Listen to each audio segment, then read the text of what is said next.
Welcome into another beautiful edition of the Green and Growing Podcast here on the Green and Growing Podcast. Obviously, Steve Sparky Fifer, along with my guy Nathan Marzion. I can't see what he's wearing today. What? I don't see Bucks. Oh, sure enough, it's a Bucks sweatshirt. I haven't seen that Bucks sweatshirt yet, so I wasn't quite sure if it was the Bucks sweatshirt or not. But he's wearing it in typical fashion. Follow him at Nathan Marzion. Follow me at Sparky Radio. Check out a post game show on 12:50 a.m. The Fan after every Bucks games. Potawatomi Sportsbook Pro Hoops post game show served up by Wendy's. Back on the air again, coming up for the next couple of games after Toronto Friday night. Then, of course, after the Knicks on Sunday night. Looking forward to that. And actually, Ross Geiger from the 48 Minutes Podcast will be joining me as my guest coming up Sunday night after the Bucks-Knicks games. And, of course, Ross Geiger was featured in that documentary or whatever you want to call it with Giannis. That was on Amazon. Remember, he was the one that taught him how to drive the car and the whole deal. So looking forward to having him on Sunday night's post-game show. All right, Nathan Marzion. I've about had my fill of yelling about this team. And he's already laughing because I'm sure he's probably heard 2 nights of me yelling. I've about at wit's end. So embarrassing losses to the Wizards and the Grizzlies both. Now, the Grizzlies, they didn't have Middleton because it was a back-to-back. They didn't have Lillard because apparently he injured his groin when he was out for personal reasons. And then also Pat Beverly got hurt in the Wizards game, so they didn't have Pat Bev either. But either way, they still should have won that game. You were at home, for God's sakes, at Fifer Forum and still lost. I haven't heard your thoughts. I've kind of stayed away from you on Twitter because I didn't really want to know where your headspace was at coming into this podcast. So do tell me, how are we doing? How is the mental health aspect of Nathan Marzion after these last 2 games? I mean, of course, it's been 2 very disappointing, frustrating games. Everyone has a right to be upset at the way they've come out in those games and, disappointed and just like, it's annoying. They are a very unserious team at times and they just can't lock in when it matters. They just have looked lazy defensively. I was more upset for sure with the Wizards game than I was with the Grizzlies game last night, given that, you were playing without your 2 perimeter, scorers / shot creators, and you're on the second night of a back-to-back. So obviously, like, towards the end of the game and even just with how Giannis played, you could see, like, okay, it's just a little bit off. But the Wizards game was a little bit more upsetting to me because you had 2 days off. You had Middleton out there with Giannis, and it's like there were so many possessions where, you just give up easy, fast break points and they just look out of it. They look lethargic. They look like they're not engaged. I mean, it's just, again, it's very frustrating and annoying, to have that happen against a team that you should come out and be able to take care of business against. I'm hoping, the optimistic part of me, I always try to stay optimistic, is saying, hey, late in the season, you're playing a team like that. A team like this is probably going to relax a little bit and just not take a team like that seriously. I don't know if that's a playoff type of issue because in the playoffs, I believe they will lock in. And we've seen them. But the reason is when you say I think they'll lock in, there is some basis behind that because they have locked in against good teams this year. This isn't like they just have every single game, no matter who they're playing against, they just come out terrible and they sleepwalk and they don't care and whatever. No, they've locked in when they play good teams. Against bad teams, they've been poor. If they played bad teams in the playoffs and they had to face the Wizards or the Pistons or something, I'd be genuinely like a little bit worried because I'd be like, man, Oh my God. I don't Come think they're gonna on. lock in for this game. I would be. I tweeted that I tweeted if the NBA playoffs was March Madness style and it was single elimination, and you had to go against, the Bucks would be one of the top seeds, and you had to go against a 14, 15, 16 seed in the first round, single elimination, I'd be worried about that because I'd be like, man, again, they haven't all season long. The negative part of this team is they haven't been able to lock in against those teams. They've been lethargic. They've been just kind of meh against teams like that. And if it was single elimination, I'd be like, there's a chance a team could come out and jump on us and beat us. But luckily, the NBA playoffs doesn't work like that. It's 7-game series, and most of the teams you play, probably all the teams with the way the playoffs are looking right now, are going to be good teams. The 7 and 8 seed right now is the Heat and the Sixers. So no matter who you play, you should be playing good teams. I trust them to lock in against good teams. So it's like these last two games haven't been something that makes me worried super like a lot about the playoffs because you're missing Dame in the first game, you're missing Dame and Chris in the second game, so it's physically not the team that you're going to have on the court in the playoffs. And B, I'm not worried about that whole lock in issue in the playoffs. Like again, I've seen enough from them against good teams that makes me believe this team does lock in when they need to and when they really decide to.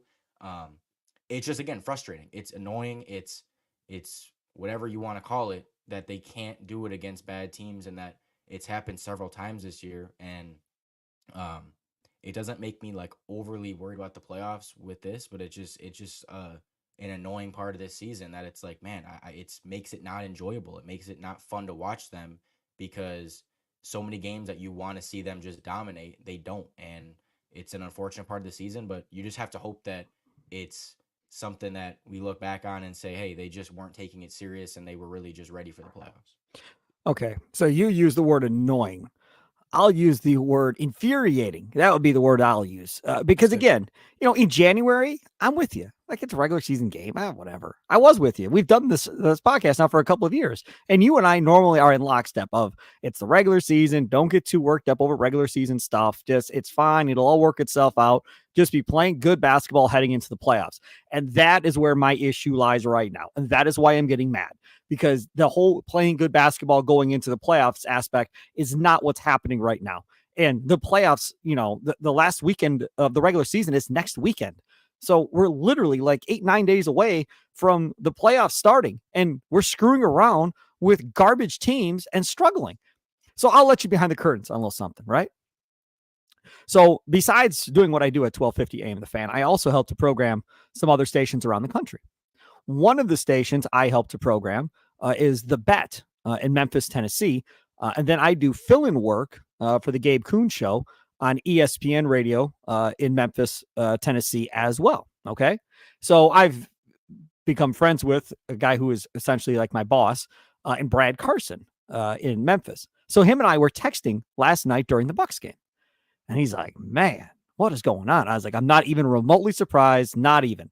So come out of half and Brad goes, see, Bucks figured it out. It's all good now. I'm like, don't get your hopes up. And sure enough, they squander the whole thing. He's like, wow, you called that one. I said, yep. He's like, what is going on up there? I said, it's been this way for a while.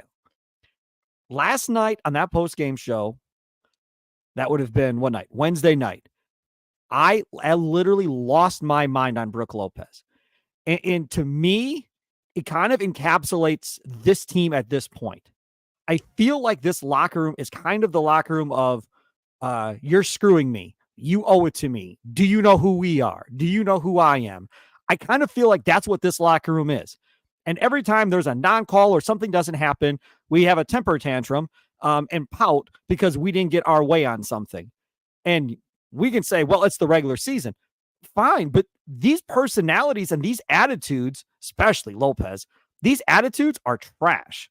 And I don't see how it changes when we get into the playoffs. Are you telling me when we get into the playoffs, Brook is going to change who he is?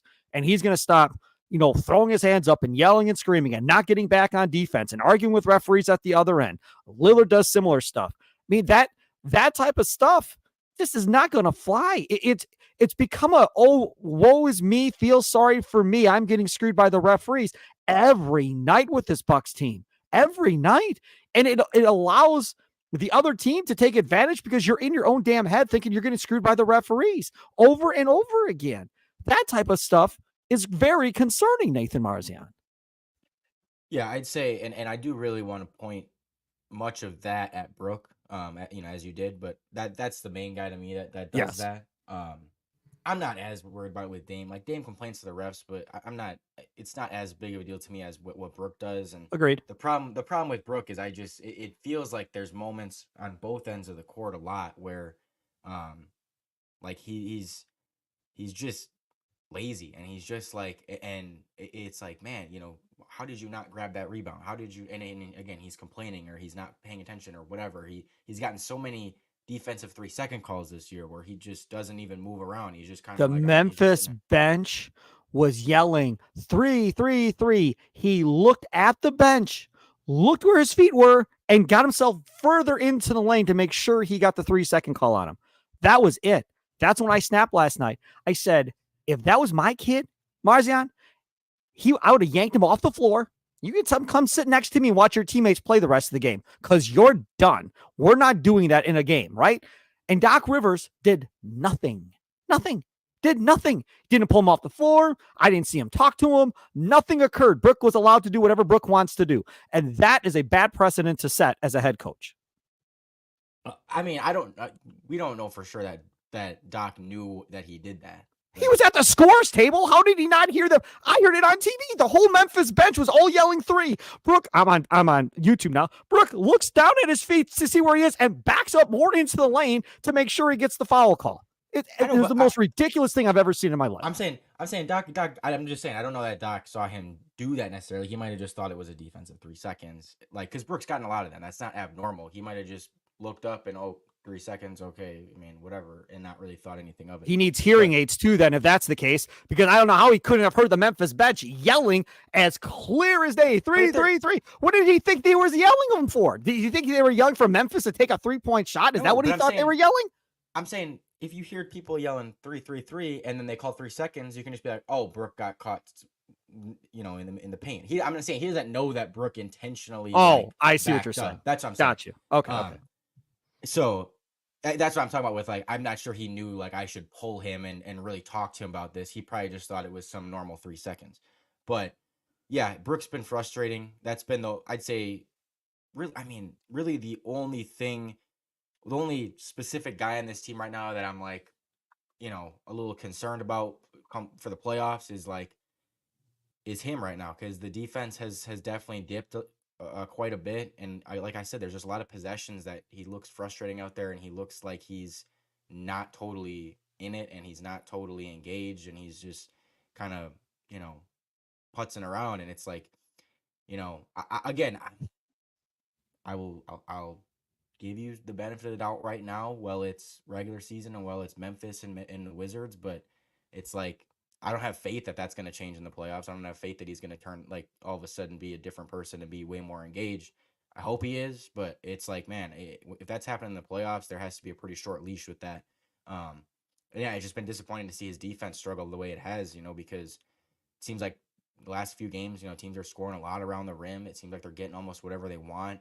And again, some of that is just his poor effort at times. And I know he's slow. I'm not expecting him to look fast or anything, but it just seems like sometimes he has poor effort, closing out on a floater, or, trying to stay with a guy as he goes to the rim, or really getting a contest up on the shot. There just seem to be quite a few possessions where it just feels like he could have done a little bit more, or at least gave a little bit more effort. And that's what then been the big thing these last 2 games has been effort. It's, again, particularly with the Wizards game, I don't want to point. I'm not going to freak out too much about last night's game. I didn't expect them to look great in last night's game, like I said. And I thought the effort was better last night. It was. I didn't think it was as bad as it was in the Wizards game. So, I guess more with the Wizards game, it was effort, and it was like, man, like, wake up, guys. Let's play a basketball game. And they tried to in the fourth quarter, but it was too late. And it was just a typical vet team type of performance in that game, where it was like, They putzed around for 3 quarters, and they were still in the game. They were down 6 or 3 going into the fourth quarter, 5, I don't know what it was. And it was kind of like they started to turn on a little bit, and it was kind of like, okay, we're gonna win this game. We got this, whatever. Like we started to turn it on in the fourth quarter, and all of a sudden, Jared Butler hits 2 threes in a row. It gets back up to 9, and it's all of a sudden you're back in this position like, crap, we got to turn it on again. We got to, and it's like it was just too little, too late, and they kind of putzed around for too long. So, again, for me, it's frustrating, annoying. You said infuriating, like all those emotions, but I'm hoping that it's something that is more just them taking it not seriously, and that should be fixed come playoff time and against good teams. I think these after the Raptors game, I think those final 5 games are, going to be pretty telling what the effort level looks like. And because all season long we've gone through this ups and downs thing, and we've had them look bad against bad teams, and we've had them really start to look better against good teams. And it seems like every time you think they've turned a corner, all of a sudden, okay, go, negative again for a week or two. And every time it goes negative for a week or two and you think this team sucked, all of a sudden they'll have a positive week or two and you're back kind of on board. Um, so if the pattern holds, I expect them to have a pretty good final, week and a half of the season against five good teams. And not saying they'll win all the games, but I think they'll look better and give some people confidence again. That's what they've done all year, and I expect them, and I think that they will, you know, get back up off their feet and snap out of it a little bit and say, hey, we got the playoffs are right around the corner. We got to get serious. You're getting, I'm assuming Dame's coming back. You're gonna have, Chris in the lineup healthy and all that. So, um, they have some games now, and now the 2 seed. You're kind of back in a fight for that 2 seed. So I think they have a little bit more motivation again. So it's like I do expect them to kind of get up off the mat and be like, all right, let's play these last week and a half, and let's really get in shape a little bit, and shape up. So that's what I'm kind of looking for, and I do expect that to happen. I wouldn't be surprised if they do have a good final 5 games against those in that tougher stretch of basketball. But again, it's frustrating to see them not take care of business against bad teams. It's Toronto, it's the Knicks, it's Boston, it's Orlando, it's Oklahoma City, it's Orlando, and then it's playoff time. That's what's left. That is what's left. And if they look like this for the last 6 games, like they've looked for the last 2, I think even Nathan Marzion will be concerned going into the playoffs if it looks like this for the next 6 games. I want to talk about something that got brought up on social media. I think it was on social media. Yeah, it was on social media last night during the post-game show. A person brought up, or was it this morning? I can't remember. Brought up the championship season with Bud and said to another person on Twitter, okay, now let's be honest, right? Is this, similar to how you were feeling about that regular season for the Bucks going into that run of the playoffs and that championship run? Weren't you mad about this team probably going into that playoffs that year? I want to see if Nathan Marzion remembers. I remember. I'm going to talk about that coming up next here on Green and Growing. Download it on your Odyssey app or wherever you download your favorite podcast at. Check us out on the Odyssey Sports YouTube page as well.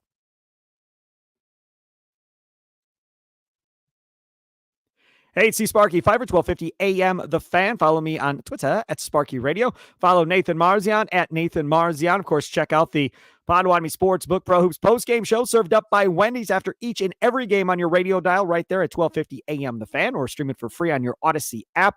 And always dial up and call us. If you don't have the phone number, save it in your phone. It's 414-677-1250. Save it so you have it. You can go right to it after a game and call. Happy or sad or mad, whatever the case may be.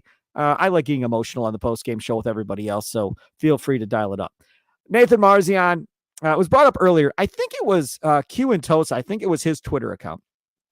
And I think he was going back and forth with Paul Henning, now that I'm thinking about it, from the Save Our Bucks campaign. And I think he had asked Paul, after Paul had put something down about, kind of how he was concerned about how this whole thing has looked. Come on, be honest. Weren't you kind of having the same similar feelings heading into that playoff run for the Bucks when they went on to eventually win the championship with Budenholzer as coach? Nathan Marzion, do you remember what you were feeling towards the end of that regular season heading into the playoffs?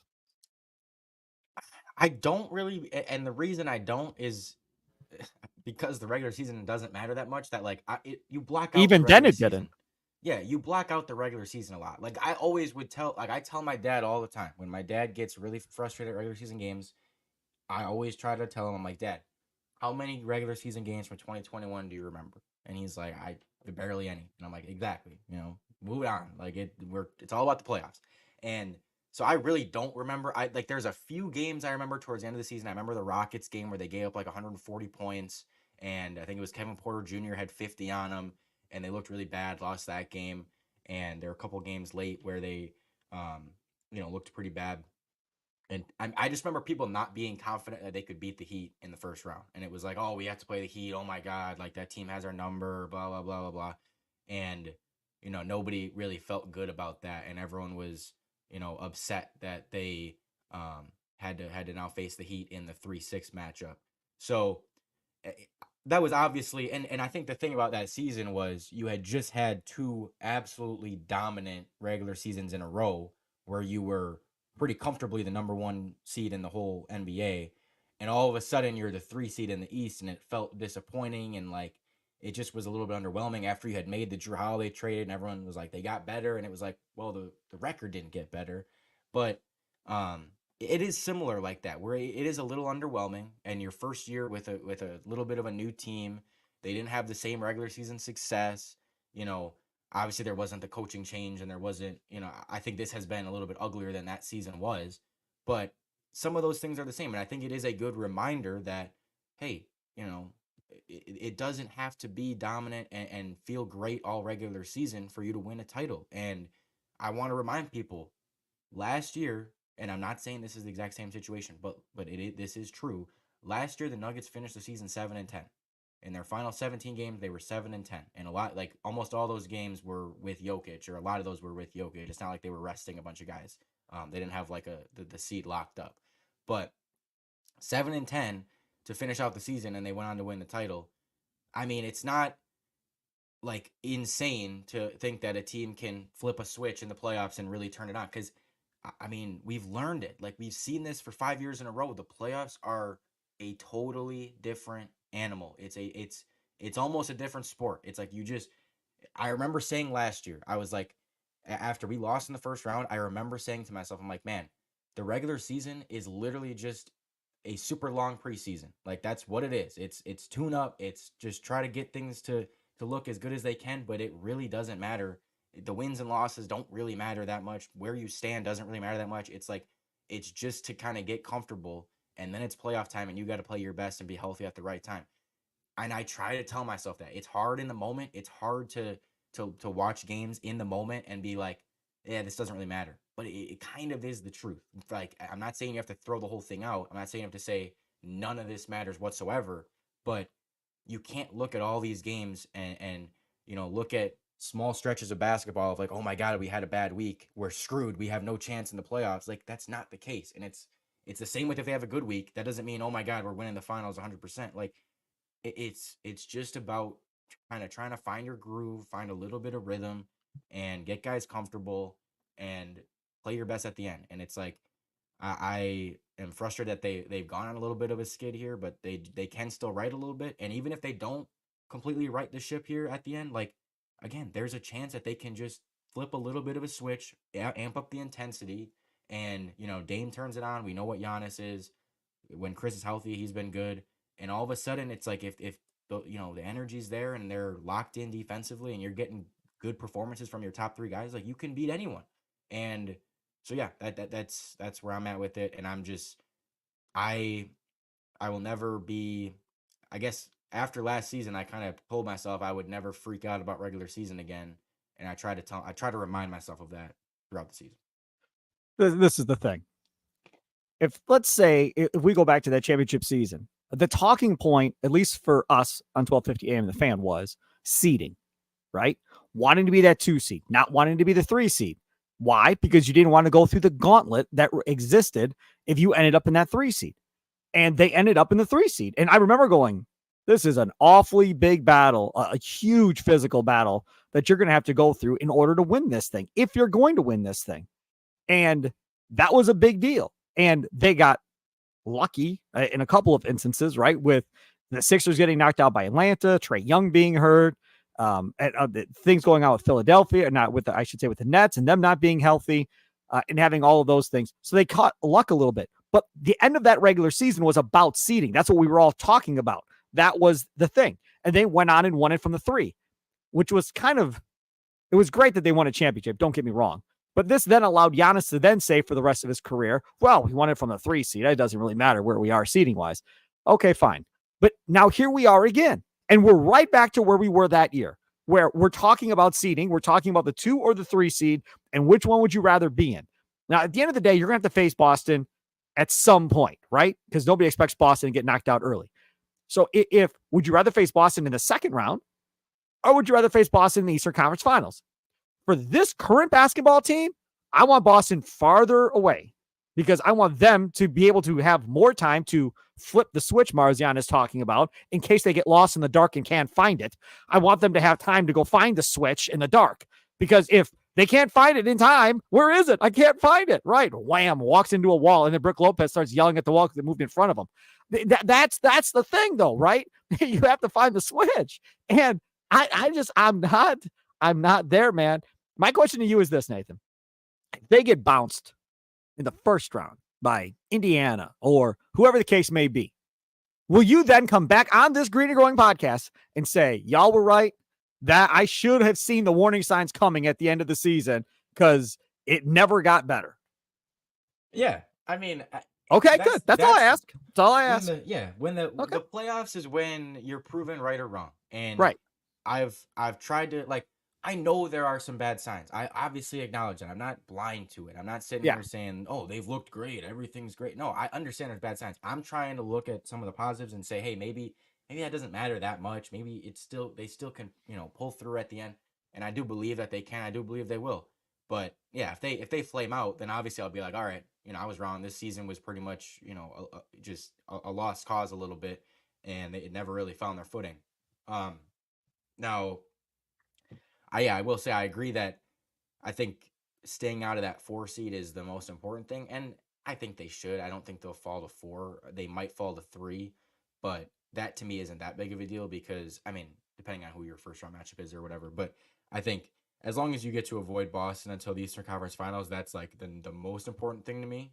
As you said, give yourself as much time as you can to find your footing and really, just get your groove before you have to face them.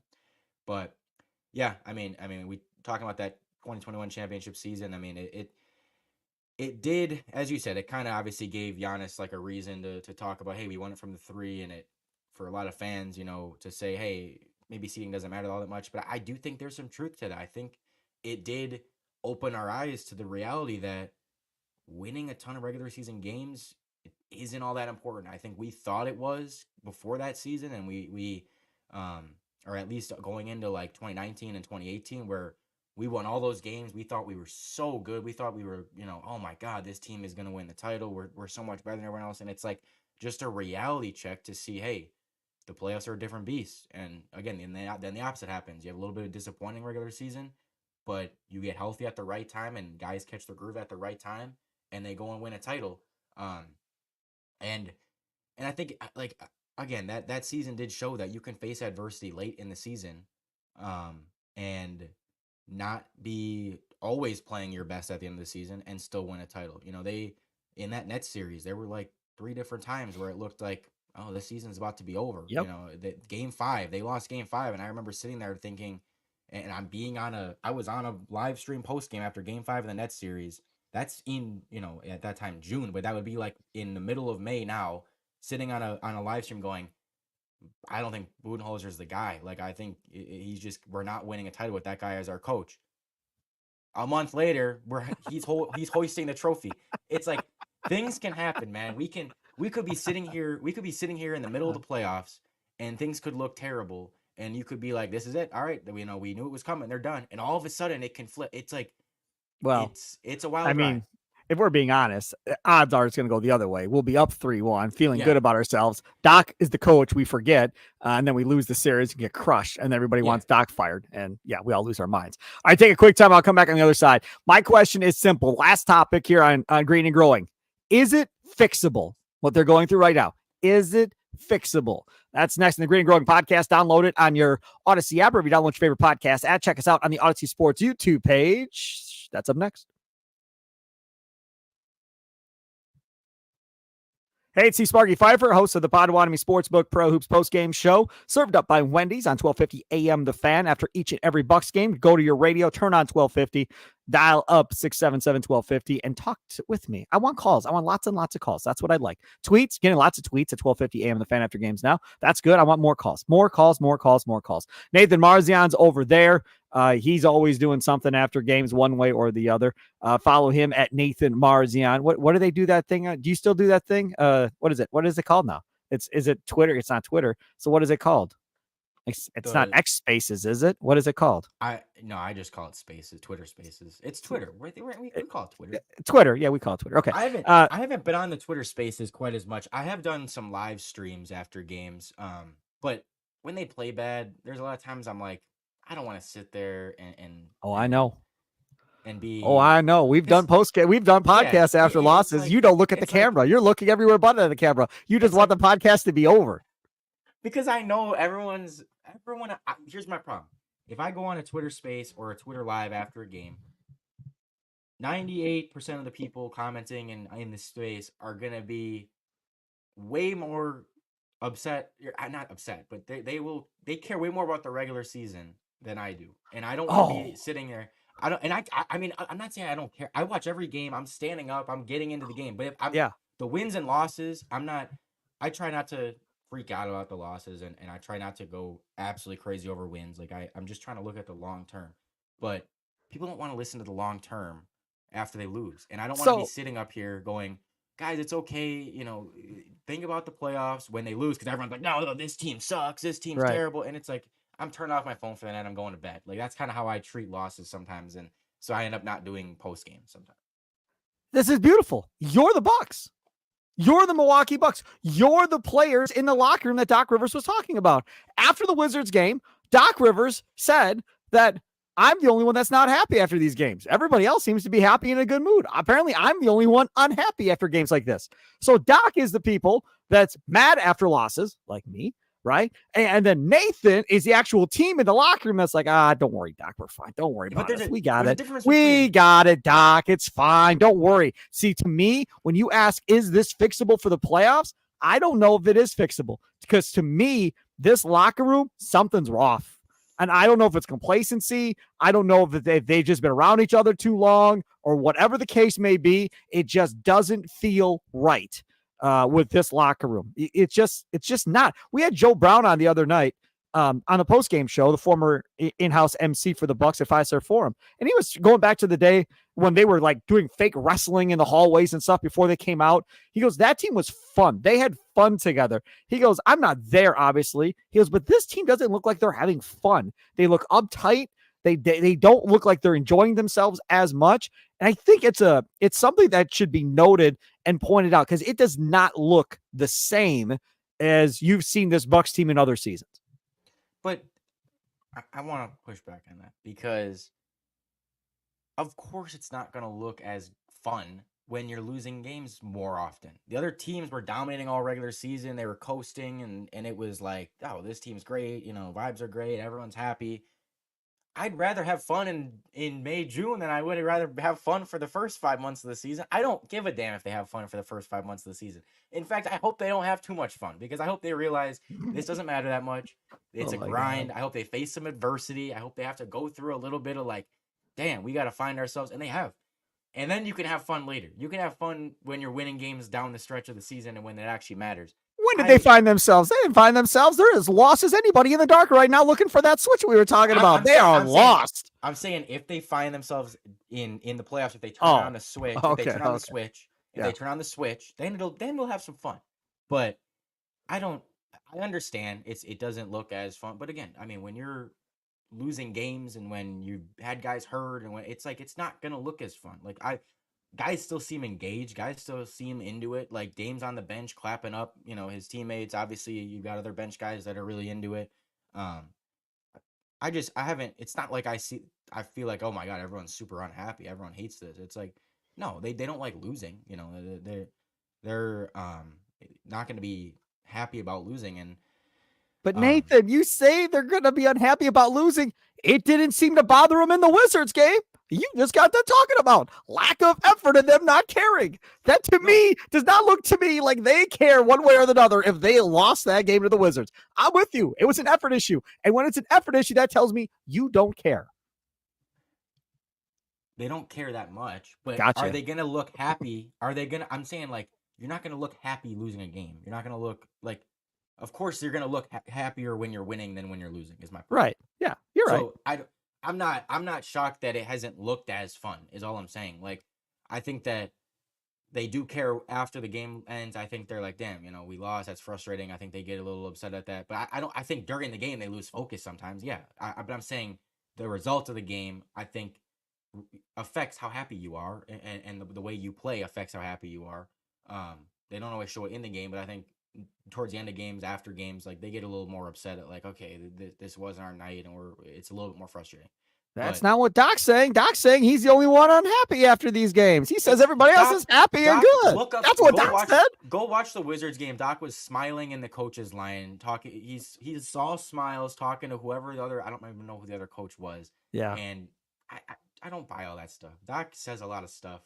Doc, I like you, but Doc been says around. a lot of stuff. Been around a long time. He is the closest thing we've had to George Karl. He's trying to fire the guys up. He's trying to send a message, and I'm fine with that. But it doesn't always have to be the truth. It's not like he's out there pissed off and everyone else is like just joking around and having like, come on, like that's not, nobody sees that. And that's not. He definitely has George Karl to him. He definitely does, because George Karl was the master of going after players, going after the team in the media. George Karl loved living in drama. Like, he loved it. He thought it kept his teams on edge if all this drama was going on. That's what he thought, and that's what he bought into, and did it forever. And did it in Denver too with Carmelo. I mean, he did it forever. He just thought it was the best way to keep his team on edge throughout the season without letting them get too complacent and too into themselves or whatever else. I feel like Doc's got some of that to him too. Maybe I'm wrong. All right, just answer the question now, and then we'll wrap this up. Do you think the Bucks' problems are fixable for the playoffs, Nathan Marzion? Yes, they can turn this thing around. I believe they will, and I just think, yeah, their problems are fixable. You look like you're trying not to laugh really hard as you're saying this. It looks like you're trying not to laugh. I'm smiling thinking about how great it's going to feel when they do. And I can sit up here and be like, remember when everyone was freaking out because they lost these regular season games? No, I think that a lot of it's effort based. It's not like it's some talent issue. It's not like, oh my God, our team sucks. No, I think it's a lot effort based, which is something I think is fixable come playoff time. I think that is a thing that ramps up. Obviously their starting five playing more, I think, is something that will help them, because their starting five has been really good together on the court all season long. So being healthy, having all their starters together, that's something that will be fixed. And I just think that they'll start to lock in and playing good teams. They've consistently played good teams well this season. So there's several things that tell me, hey, there's a chance this thing can turn around and they can do this. Obviously, there are things that tell you the opposite too. But if you're giving someone a pitch, as a quick pitch as to why these problems are fixable for the playoffs, it's the Bucks are really good when their best players play together, and the Bucks are really good against good teams. And that's what you do in the playoffs. Like, that's how you win in the playoffs. Is your best players have to be your best lineup has to be really good, and you have to be able to beat the best teams. That the Bucks can do that, and I think that tells me, yes, it's fixable. They need some breaks to go their way. They need some things to happen, but you also have the player that's arguably been the most, in air quotes, disappointing this season, in Damian Lillard, who is known for turning it up in big moments. That's something that's fixable to me in the playoffs. So I think they absolutely can. They absolutely can. I expect them to look a lot better towards the end of the season here and going into the playoffs. So I'm ready. I'm ready for it. I just want to make sure. Are you still coming to the championship parade or not? Yeah, sure. Yeah, I'll be there. He is Nathan Marzion. Follow him on Twitter at Nathan Marzion. Follow me at Sparky Radio. That'll do it for another edition of Green and Growing, baby. We'll be back at it again next Monday night. Enjoy your weekend. Hopefully the Bucks don't make us all feel miserable all weekend long. We'll see. Toodles.